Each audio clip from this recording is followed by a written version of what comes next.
1947 সাল পাক ভারত উপমহাদেশে ব্রিটিশ শাসনের অবসান ঘটিয়ে জন্ম নেয় দুটি স্বাধীন রাষ্ট্র ভারত ও পাকিস্তান। দ্বিজাতিতত্ত্ব ও ধর্মবন্ধনের ঠুনকো ভিত্তির উপর প্রতিষ্ঠিত পাকিস্তান রাষ্ট্র গঠিত হয় অবিভক্ত বাংলার পূর্ব অংশ পূর্ব বাংলা ও পশ্চিম পাকিস্তানকে নিয়ে। নতুন এই রাষ্ট্র পাকিস্তানের মোট জনসংখ্যার 6 কোটি 90 লক্ষের মধ্যে 4 কোটি 40 লক্ষই পূর্ব পাকিস্তানের তথা পূর্ব বাংলার অধিবাসী এবং বাংলা তাদের ভাষা।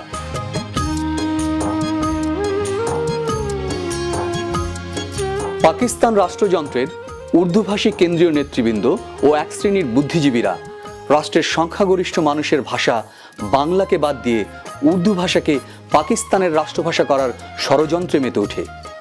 বাংলাকে শোষণ করার এক দীর্ঘমেয়াদী পরিকল্পনার এটি ছিল প্রথম পদক্ষেপ।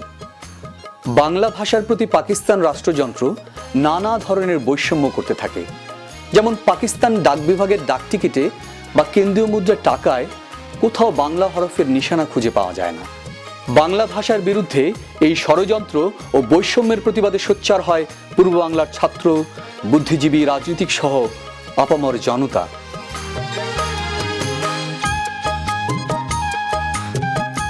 ভাষা ষড়যন্ত্রের বিরুদ্ধে প্রথম আনুষ্ঠানিক প্রতিবাদ করে অধ্যাপক আবুল কাসেমের নেতৃত্বাধীন সাহিত্য ও সাংস্কৃতিক সংগঠন তমুদ্দুন মজলিস।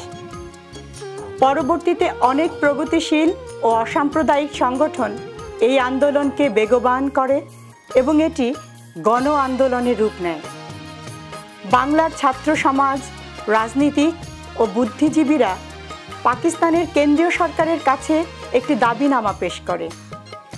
দাবিতে বলা হয়, পূর্ব পাকিস্তানের প্রাদেশিক সরকারি কার্যাদি ও শিক্ষার মাধ্যম হবে বাংলা ভাষা, আর কেন্দ্রীয় সরকার পর্যায়ে পাকিস্তানের রাষ্ট্রভাষা হবে বাংলা ও উর্দু।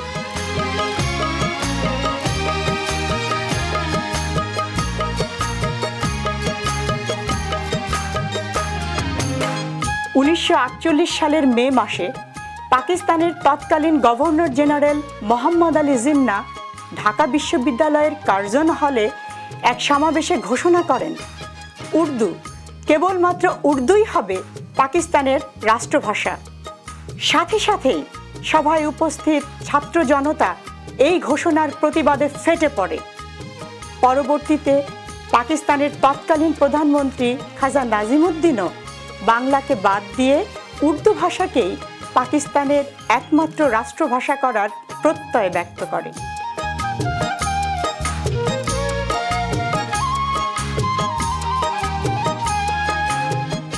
এই পর্যায়ে বাংলাকে পাকিস্তান রাষ্ট্রের অন্যতম রাষ্ট্রভাষার মর্যাদা দানের দাবি পূর্ব পাকিস্তানে গণদাবিতে পরিণত হয়।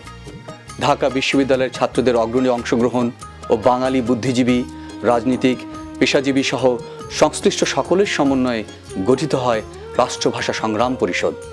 এই সংগ্রাম পরিষদের নেতৃত্বে বাংলার আপামর জনতা মায়ের ভাষার রক্ষার দাবিতে বিক্ষোভ, মিছিল, সমাবেশের আয়োজন করতে থাকে। 1948 সালের 23শে ফেব্রুয়ারি পাকিস্তানের কেন্দ্রীয় গণপরিষদে পার্লামেন্ট সদস্যদের কেবলমাত্র উর্দু বা ইংরেজি ভাষায় বক্তব্য রাখার প্রস্তাব করা হয়। গণপরিষদের অন্যতম বাঙালি সদস্য ধীরেন্দ্রনাথ দত্ত এই প্রস্তাবের তীব্র বিরোধিতা করেন এবং পার্লামেন্টে বাংলা ভাষায় বক্তব্য দেওয়ার সুনির্দিষ্ট প্রস্তাব উত্থাপন করেন। কিন্তু তার এই প্রস্তাবের বিরোধিতা করেন পার্লামেন্টের প্রভাবশালী সদস্যরা। স্বয়ং প্রধানমন্ত্রী লিয়াকত আলী খান ও পূর্ব পাকিস্তানের মুখ্যমন্ত্রী খাজা নাজিমুদ্দিন এই প্রস্তাবের তীব্র বিরোধিতা করেন। বাতিল হয়ে যায় এই প্রস্তাব। রাষ্ট্রভাষা বাংলা চাই, এই গণদাবি আদায়ে ছাত্র জনতা প্রতিবাদ সভা, সমাবেশ, মিছিল, ধর্মঘট অব্যাহত রাখে। এই সময়ে ঘোষিত এক ধর্মঘটের সমর্থনে মিছিল করার সময় গ্রেফতার হন শেখ মুজিবুর রহমান, অলি আহাদ, শামসুল হক প্রমুখ নেতা।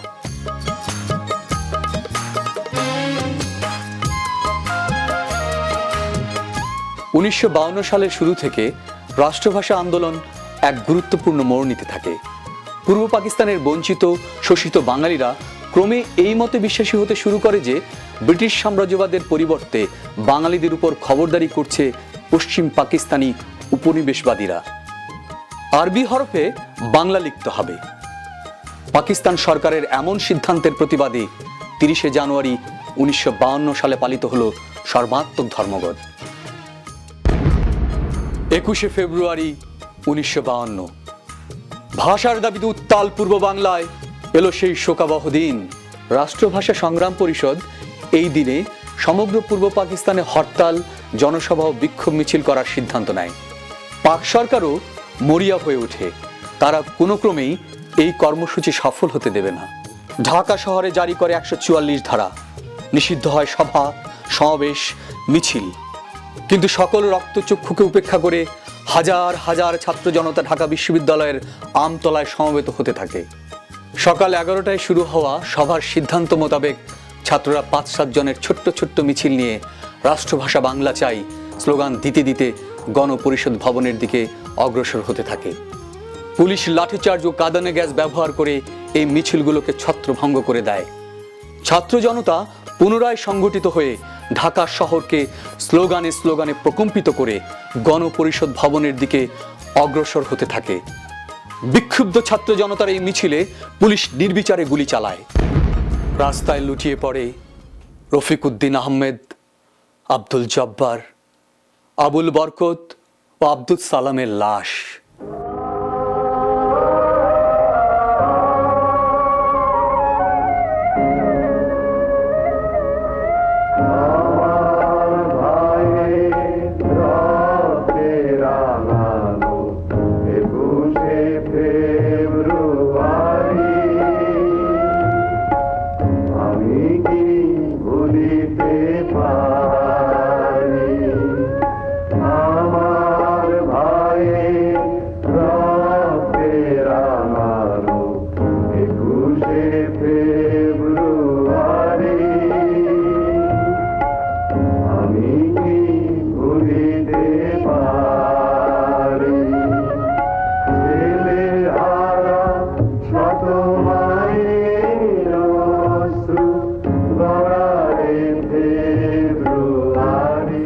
পাকিস্তানের মুখ্যমন্ত্রী নুরুল আমিন ছাত্র জনতা নিহত হওয়ার খবর গণপরিষদে পৌঁছানোর পরেও বাংলা ভাষা দাবির বিরোধিতা করে গণপরিষদে বক্তব্য দিতে থাকেন।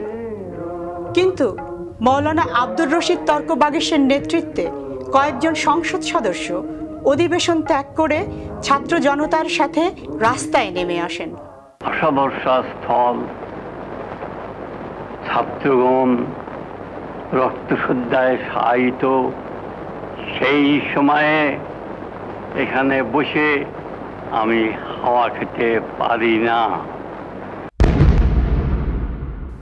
22 ফেব্রুয়ারি 1952 ঢাকা শহরের আপামর জনতা 21 ফেব্রুয়ারি হত্যাকাণ্ডের প্রতিবাদে স্বতঃস্ফূর্তভাবে রাস্তায় নেমে এলো। বিক্ষোভ, মিছিল, প্রতিবাদে উত্তাল ঢাকা শহর। জনতা নিহতদের গায়াবানা জানাজা ও শোক মিছিল বের করে।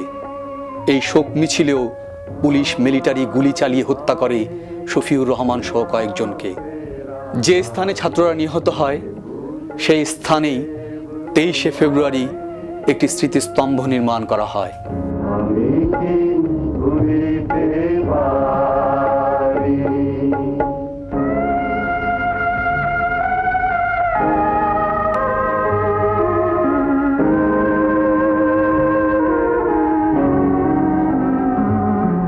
16 ফেব্রুয়ারি 1956 অনেক সংগ্রাম, অনেক আত্মত্যাগের পরে ভাষা শহীদদের রক্তস্নাত বাংলা ভাষা তার কাঙ্ক্ষিত সম্মান লাভ করল। এই দিন পাকিস্তান জাতীয় পরিষদে এক সংশোধনী প্রস্তাবের মাধ্যমে বাংলা ভাষাকে দেয়া হলো পাকিস্তানের অন্যতম রাষ্ট্রভাষার মর্যাদা।